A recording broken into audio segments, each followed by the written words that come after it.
Hello everyone. Today we are starting our new chapter acids, bases and the salts. जो topics हम इस chapter के अंदर करेंगे वो यहाँ पर गिवन है लाइक एसिड बेसिस सॉल्ट्स की definitions, hydrogen and OH ion concentration से रिलेटेड हैं ये, इनकी properties, physical and chemical properties, कहाँ कहाँ हम इनको यूज करते हैं, pH स्केल का कॉन्सेप्ट आएगा, इंपॉर्टेंस क्या है pH की हमारी एवरीडे लाइफ में, preparation and uses of different type of salts like sodium hydroxide, bleaching powder, baking soda, washing soda and the plaster of Paris. Now first is related to the definitions of the acid and bases. First point है हमारा कि जो acids होते हैं they are सोर, खट्टे होते हैं टेस्ट में, bases are bitter in taste, कड़वे होते हैं। ये हम अपने डेली लाइफ में भी देखते हैं। एसिड्स में जैसे हम कीनू खाते हैं, हमारा लेमन होता है, वो सब क्या होते हैं, खट्टे। ऑरेंज खाते हैं सर्दियों के मौसम में। बेसिस के अंदर सबसे बेस्ट एग्जांपल सोप का होता है। जैसे जब हम नहाते हैं उस टाइम पर कभी कभार हमारे लिप्स से टच हो जाता है सोप, तो वो हमें कड़वा फील होता है। That is because of the basic nature. Acids turn blue litmus to red. दो लिटमस पेपर होते हैं हमारे पास, red litmus paper and blue litmus paper. तो जो एसिड्स होते हैं, एसिड्स में डी वर्ड आया हुआ है, रेड में भी डी, ये आप लर्न करने के लिए कर सकते हैं। बेस में बी है, ब्लू बी। तो जो बेसिस होते हैं वो रेड लिटमस को ब्लू में कन्वर्ट करते हैं एंड एसिड्स होते हैं ब्लू लिटमस को रेड में कन्वर्ट करते हैं। तो एसिड्स होते हैं वो हाइड्रोजन आयंस रिलीज करते हैं। लाइक हमारे पास HCl एसिड है, जब हम वाटर के अंदर इसको ऐड करते हैं, एक्वा सॉल्यूशन बनाते हैं, तो ये H+ आयन रिलीज करता है। This is the characteristic of an acid कि जो H+ आयन रिलीज करते हैं वो होते हैं एसिड्स एंड जो OH- आयंस रिलीज करते हैं they are the bases. Next main important point, electrolytes. Electrolytes क्या होते हैं, जो इलेक्ट्रिसिटी कंडक्ट करने में हेल्प करते हैं।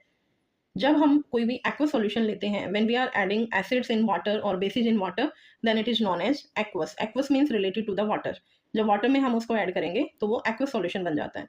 और जब एक्वस सॉल्यूशन से हम इलेक्ट्रिसिटी पास करते हैं ऑफ एन एसिड और a base, then they help to conduct the electricity, hence they are known as electrolytes. Similarly bases भी इलेक्ट्रिसिटी कंडक्ट करते हैं। Some examples are here. First sulphuric acid, ये देखिए H+ ion है यहाँ। Hydrochloric acid H, acetic acid H, nitric acid H। तो सभी में क्या होता है, H+ आयन ये रिलीज करते हैं। बेसिस के अंदर sodium hydroxide NaOH, OH ion, calcium hydroxide OH ion, potassium hydroxide OH ion. Now जो बेसिस वाटर के अंदर डिजोल्व हो जाते हैं, सभी बेसिस डिजोल्व नहीं होते, स्पेसिफिक जो बेसिस डिजोल्व हो रहे हैं वाटर के अंदर, उनको हम एक डिफरेंट नेम देते हैं, that is known as alkalis. तो alkalis, all alkalis are the bases but all bases are not the alkalis because alkali वो होते हैं जो वाटर के अंदर डिजोल्व हो सकते हैं base. Now we have some examples of the acids जो हमारी डेली लाइफ में हम चीज़ें खाते हैं। लाइक फर्स्ट विनेगर होता है, एसिटिक एसिड होता है। कर्ड के अंदर लैक्टिक एसिड होता है। टैमरिन टार्ट्रिक एसिड होता है। स्पिनिच, पालक जो हम खाते हैं, ऑक्सैलिक एसिड होता है। तो ये ऑब्जेक्टिव क्वेश्चंस में आ जाता है कभी कभी। Now are some chemical and the physical properties of acids and bases. यहाँ पर ये हमारी एसिड्स की प्रॉपर्टीज हैं जो अभी हमने पढ़ी हैं। These are the bases. Physical properties like change of colour, change of melting point, boiling point, shape में चेंज आना, ऑब्जर्व कर सकते हैं, जिनको हम आई से महसूस कर रहे हैं, देख रहे हैं आइज की हेल्प से। तो जैसे अभी हमने पढ़ा कि जो एसिड्स होते हैं सोर, ब्लू लिटमस को रेड में कन्वर्ट करते हैं, हाइड्रोजन आयंस रिलीज करते हैं एक्वा सॉल्यूशन के अंदर। Bases bitter, blue red to blue litmus, bases red litmus को ब्लू में कन्वर्ट करते हैं, हाइड्रोक्साइड आयंस रिलीज होते हैं एक्वा सॉल्यूशन में। Now are some chemical properties. First chemical property है हमारी रिएक्शन विद द मेटल्स। अब यहाँ पर जितनी भी हम केमिकल प्रॉपर्टीज करेंगे, हर केमिकल प्रॉपर्टीज के अंदर सॉल्ट फॉर्मेशन आप ऑब्जर्व करेंगे। Like first reaction with metal, metal के साथ जब हम एसिड को रिएक्ट करवाते हैं, like HCl plus Zn, Zn is a metal, तो जब हम इनको रिएक्ट करवाएंगे तो वो हाइड्रोजन गैस रिलीज करता है प्लस सॉल्ट रिलीज करता है, लाइक हियर ZnCl2। और मेन जो पॉइंट आपको याद करना है कि मेटल्स के साथ रिएक्शन से हाइड्रोजन गैस रिलीज होती है। एल्कलीज या बेसिस के साथ आप रिएक्शन करेंगे तो वहाँ से भी हमारा salt plus hydrogen gas release होगी। Second reaction with the metal carbonate and the metal hydrogen carbonate. जब ये कार्बोनेट वर्ड आया हुआ है दोनों में, मीन्स यहाँ से कार्बन डाइऑक्साइड गैस रिलीज होगी। लाइक HCl प्लस Na2CO3 की रिएक्शन आप देखें, NaCl बनेगा यहाँ से, प्लस CO2 गैस रिलीज होगी प्लस H2O। एंड जो बेसिस होते हैं वो इनके साथ कोई रिएक्शन शो नहीं करते, metal carbonate and hydrogen carbonate के साथ। Third reaction is reaction with the certain metal oxides. जो हमारे मेटल्स होती हैं, एसिड्स होते हैं, वो मेटल ऑक्साइड के साथ रिएक्ट करते हैं, एंड जो बेसिस होते हैं वो नॉन मेटालिक ऑक्साइड के साथ रिएक्ट करते हैं। जो नॉन मेटालिक ऑक्साइड्स होते हैं they are acidic in nature, और जो मेटालिक ऑक्साइड्स होते हैं they are basic in nature. Like यहाँ CaO, कैल्शियम मेटल है, ऑक्सीजन के साथ रिएक्ट किया तो मेटल ऑक्साइड बन गया, एंड इसका जो नेचर होता है that is basic in nature. तो ये बेसिक ऑक्साइड होता है। जब एसिड मेटल के साथ रिएक्ट करता है तो वहां से सॉल्ट बनेगा प्लस वाटर रिलीज होगा। फर्स्ट रिएक्शन में हाइड्रोजन गैस रिलीज हो रही है, सेकेंड रिएक्शन में कार्बन डाइऑक्साइड गैस रिलीज हो रही है, थर्ड के अंदर वाटर रिलीज हो रहा है। एंड बेसिस की भी रिएक्शन करेंगे हम तो यहाँ भी सॉल्ट बनेगा plus water will get release. अब यहाँ पर हमने देखा कि जब एसिड मेटल के साथ रिएक्ट कर रहा है, या बेस रिएक्ट कर रहा है, या कार्बोनेट के साथ रिएक्ट कर रहा है, या किसी भी ऑक्साइड के साथ रिएक्ट कर रहा है, मेटल नॉन मेटल के साथ, तो वहां से सॉल्ट फॉर्मेशन होती है। Now how this salt is formed, तो एक सॉल्ट जो बनता है वो एक प्रोसेस से बनता है, that is neutralisation reaction. Neutralisation reaction क्या होती है हमारी, when an acid and a base are combined, जब एक एसिड और बेस कंबाइन करता है, that process is known as neutralization, and in this process when these are combining there is salt formation, that is NaCl plus water वहां से release होगा। तो this type of reaction is known as neutralization reaction. Now second हम classification कर सकते हैं acids and basis के on the basis of pH scale. PH एक स्केल होता है हमारे पास जो हाइड्रोजन आयन कंसंट्रेशन को बताता है when we are dissolving any acid और a base in a solution. जब एसिड एंड बेस को हम सॉल्यूशन के अंदर मिक्स करते हैं तो एसिड्स के अंदर H+ आयन रिलीज होते हैं, बेसिस के अंदर OH- आयन रिलीज होते हैं। तो जो ये हाइड्रोजन आयन की कंसंट्रेशन बताता है, मीन्स एसिड्स में H+ आयन रिलीज होंगे तो वहां पर कंसंट्रेशन ज़्यादा होगी, ज़्यादा अमाउंट होंगे H+ आयन के, और बेसिस के अंदर H+ आयन नेग्लेक्ट होते चले जाते हैं। जैसे आप यहाँ से देखेंगे, ये इधर से ये स्केल, इधर इस साइड हमारा इस लाइन से इधर H+ आयन इंक्रीज होते जा रहे हैं और यहाँ पर H+ आयन डिक्रीज होते जा रहे हैं। डिक्रीज होने का मतलब यहाँ एसिडिक नेचर मिनिमाइज हो गया है and it will show the basic nature. तो 7 से 14 की तरफ हमारी जो वैल्यू इंक्रीज हो रही है वो बेसिक नेचर को शो करती है, और 7 से नीचे 0 की तरफ आते हैं then it will show the acidic nature. तो इस हाइड्रोजन आयन कंसंट्रेशन के बेसिस पर एक पीएच स्केल बनाया गया है। स्केल जैसे हम घर में देखते हैं, वहाँ पर अलग अलग यूनिट्स होती हैं और रीडिंग्स होती हैं, उसके अंदर 1 2 3 4 5 6। सेम यहाँ पर भी 0 से 14 का स्केल होता है एंड ये हाइड्रोजन आयन के बेसिस पर होता है। जो 7 वैल्यू होती है, अगर 7 वैल्यू पीएच वैल्यू है तो वहाँ पर जो हमारे पास कंपाउंड होगा that will B neutral, means ना तो वो एसिडिक नेचर शो करेगा ना ही बेसिक, क्योंकि वहाँ पर हाफ H+ आयन है एंड हाफ ही नीचे हमारे OH आयन है। एंड जैसे ही आप 7 से 0 की तरफ जाएंगे, 5 4 3 2 1, एसिडिक नेचर इंक्रीज होता चला जाता है। Means near by 1 2 3 value maximum acidic nature show करेगा, एंड नियर बाय 11 12 13 14 के नियर जो वैल्यू होगी that will show maximum OH ion concentration, basic nature को वो रिप्रेजेंट करेगा। अब इसी पीएच स्केल को आप एक कलर की फॉर्म में भी देख सकते हैं, जो यूनिवर्सल इंडिकेटर्स होते हैं। तो यहाँ पर आप ये साइड में देख सकते हैं कि अलग अलग कलर्स यहाँ पर आए हुए हैं। तो जैसे ही हमारा कलर चेंज होता चला जाएगा, उनका acidic and basic nature change होता चला जाता है। रेड कलर की तरफ आप जाएंगे, ऑरेंज येलो ऑरेंज रेड की तरफ आप जाएंगे तो वहाँ पर एसिडिक नेचर शो हो रहा है, और जैसे जैसे आप ब्लू की तरफ जाएंगे वो बेसिक नेचर को शो करेगा। अब है हमारे पास कुछ कॉमन सॉल्ट्स जो हम इस चैप्टर के अंदर पढ़ेंगे। जैसे फर्स्ट सॉल्ट है NaCl। सेकेंड NaCl से हम बना सकते हैं sodium hydroxide, this is a base, but यहाँ हम NaCl को यूज कर रहे हैं इसीलिए यहाँ ये आया हुआ है। Second salt is bleaching powder CaOCl2, baking soda NaHCO3, washing soda Na2CO3.10H2O, plaster of Paris CaSO4.12H2O, this is plaster of Paris. अभी जैसे कि हमने बात की पीएच स्केल की, तो पीएच स्केल में सिर्फ हमें क्या बता रहा है, वो वैल्यूज बता रहा है कि अगर पीएच वैल्यू लेस देन 7 है तो वो एसिडिक है, मोर देन 7 है बेसिक है, पीएच 7 है न्यूट्रल सॉल्यूशन है, मीन्स हाइड्रोजन आयन कंसंट्रेशन के बेसिस पर। अब यहाँ से हमें स्ट्रेंथ का नहीं पता चल रहा था, तो स्ट्रेंथ पता करने के लिए means how much it is an acidic और how much it's an basic, कितनी अमाउंट वो एसिडिक है। स्ट्रेंथ का पता लगाने के लिए हम यूनिवर्सल इंडिकेटर्स का यूज करते हैं।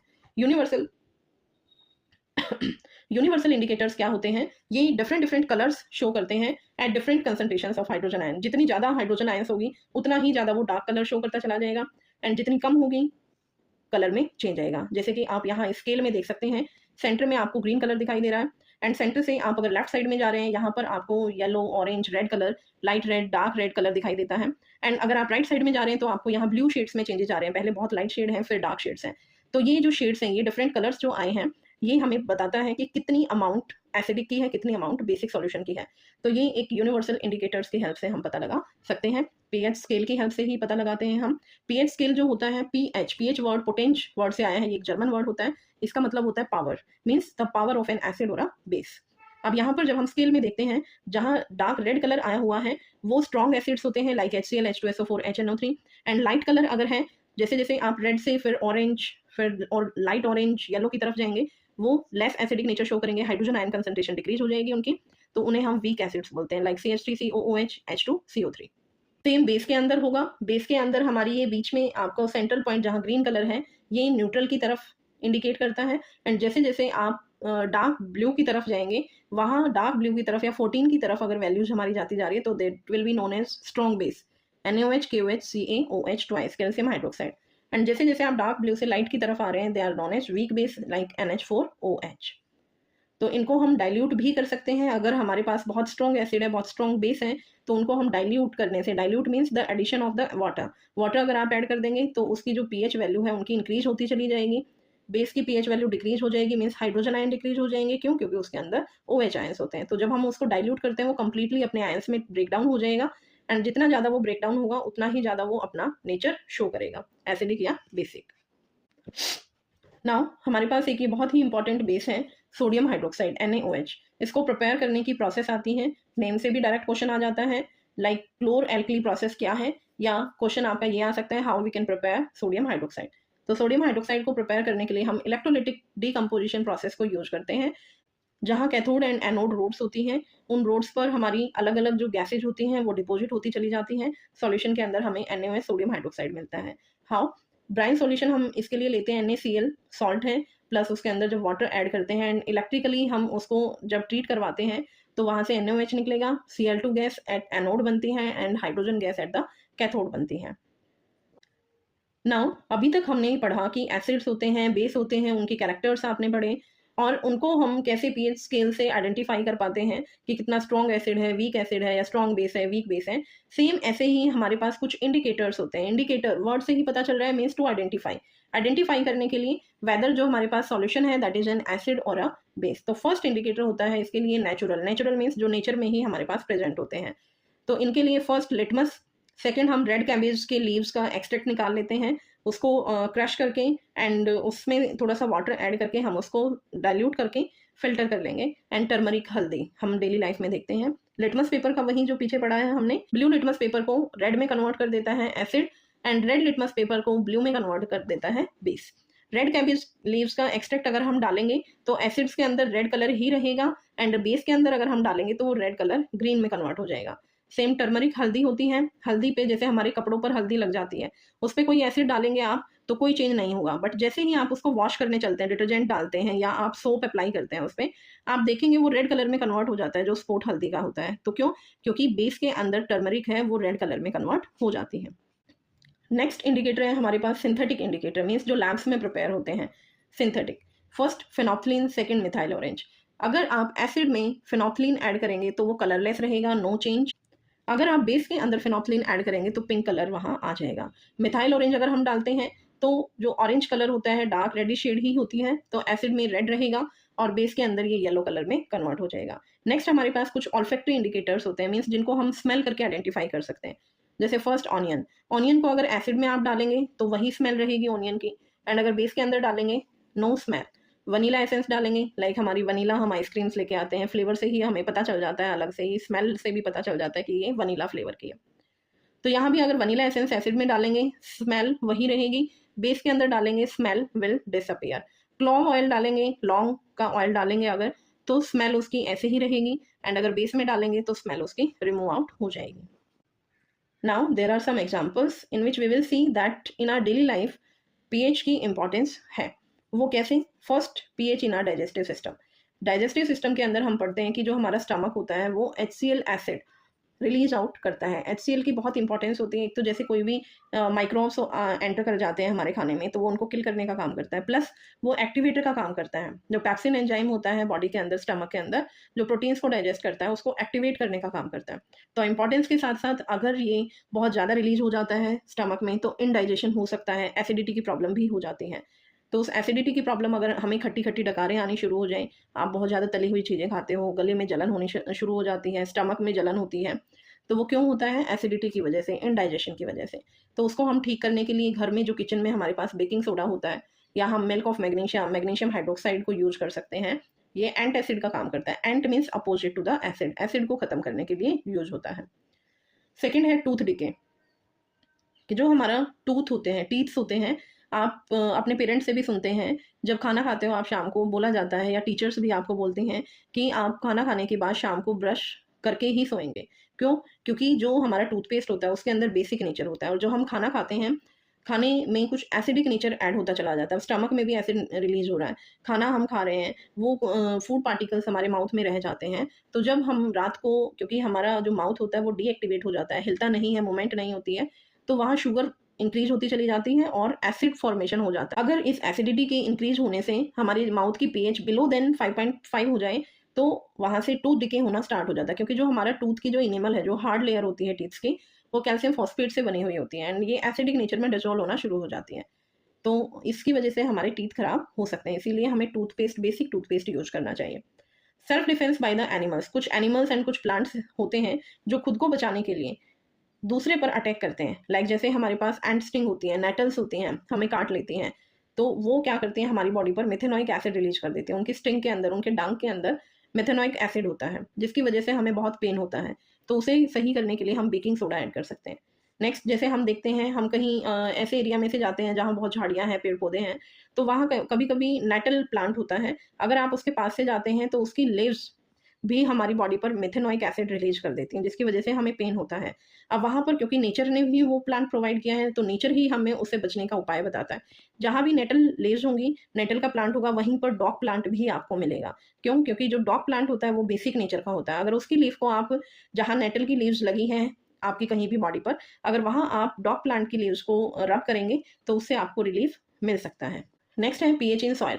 सॉइल के अंदर भी एसिडिक और जो बेसिक नेचर है वो मेंटेन होना चाहिए, तभी हमारी क्रॉप्स बहुत अच्छे से होती हैं, क्रॉप्स की यील्ड इंक्रीज होती है।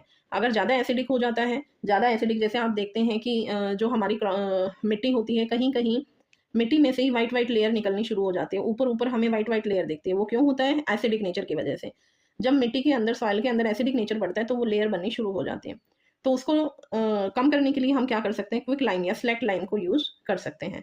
अगर ज़्यादा एल्कलाइन हो जाए हमारी तो सॉइल, तो उसके लिए हम ऑर्गेनिक मैटर ऐड कर सकते हैं, ताकि वो उसके अल्कलिनिटी को डिक्रीज आउट कर दे। ये है हमारा आज की क्लास का। नेक्स्ट क्लास में हम सॉल्ट्स के एंड उसके टाइप्स करेंगे। That's very important topic. तो हम अब नेक्स्ट क्लास में मिलते हैं। Thank you, bye bye.